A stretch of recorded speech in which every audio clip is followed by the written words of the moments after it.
What we've done with Tāne Mahuta is sort of made it portable so that any iwi, any hapu, any whānau can pick this up and take it to their own regions. We've had 40 years forestry experience and 5 to 6 years in doing the Learn While You Earn program. Part of our program, or most of our program, involves getting to their cultural background. Just at the recruitment level, our only criteria, or our main criteria, is that they can whakapapa to the land. They taught us that we're actually working on our land. You're getting taught how to look after it and it'll look after you. So they work for 4 days of the week, and earning money is the one that keeps them there. And once a week they will be delivered unit standards. The tuakana teina process works, where the older experienced member will take on a younger member and then take them through the practical side. Just a matter of teaching them all the technique and the basics and bringing them back into the bush. I'm from town anyway, Whakatane, and I needed to get out of there.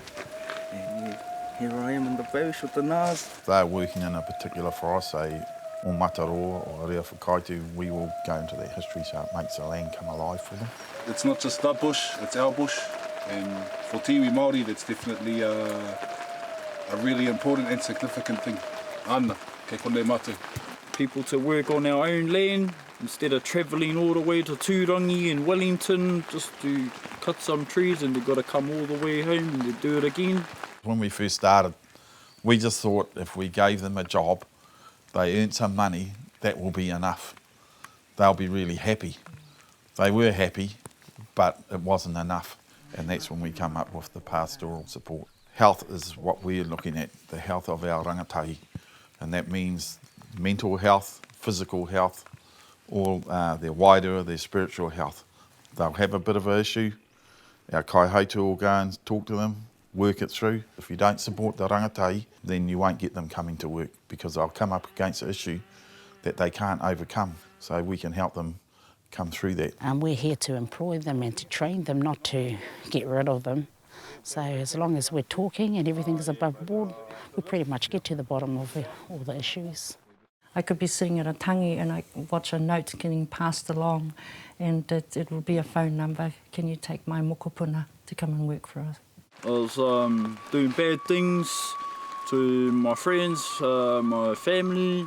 All my life I've been wanting to be in the forest, and now I didn't know anything about the bush. I didn't even know how to start the chainsaw. So ever since Simon and Winnie gave me the opportunity, I've stopped that life. The challenges that we've faced is multiple. First, you've got the industry. Traditionally sort of said that locals too out of it, on drugs, doing crime, and can't work. As long as the tools are provided and everything in there, they'll do the job. And so I just brought all the work down to them, down to my workers and my pruners. And now these young fellas just need to keep going now. They're hard workers. My name's Mahuta Ltd, and I work for Tāne Mahuta, and I love it. This is my second year now. I started in September. The home environment is really, really difficult. You can't choose which street you're born on, and we've got people who have been dependent on the government for generations, and to take them out of that home environment and to put them into a work environment can be very difficult. A lot of our rangatahi have actually been discouraged from their partners, from their family, to go to work. One in particular, he passed a drug test, took it back to his dad and said, "Here, look at that." Then his dad said, "Well, they're just going to use you, son." And you know, now he's up there, he's one of our best workers. So there's a whole lot of challenges that our rangatahi face just at the home environment. Just to get a whare, for example, can be difficult. One of our ones who's been with us for a long time, you know, he was living in a tent for a little while, and he's the one who's actually now saying, "I want to increase my KiwiSaver to 6% because he doesn't want to be in that environment anymore." So I changed my my rate from 3% to 6%. Just say I've got a bit of a vision. Hopefully by 30 I'll be able to purchase my first house. For them to actually deal with that, manage that and all the pressure that's on them, sometimes they just want to give up, and sometimes they do give up, and that's where our kaihautu comes in and says don't give up. But if you don't put that support in there, that family environment, that gang environment, will eventually suck them back into where they came from. And the other challenge is is actually the work itself. It's extremely physical in nature, and once they overcome that, then it becomes something that comes to them naturally and they enjoy it. So we only have each other out here, so you do form bonds, you do make friendships that can last outside the bush. And it's one of those things, like the camaraderie that we find in the van or on the truck. It's unique to bushman life. And we all, I think we all love it, brothers? What we have done is set up our own drug rehabilitation unit. But inside that, if they're tested positive, then they go into a 3-day stand down, and inside that 3 days, they still stay inside rehab until they're clear to go back to work. We don't fire anyone because of that. We've had to try and break that stereotype in the industry for a start, and these rangatahi that we put through the Tāne Mahuta Ltd program have broken that stereotype.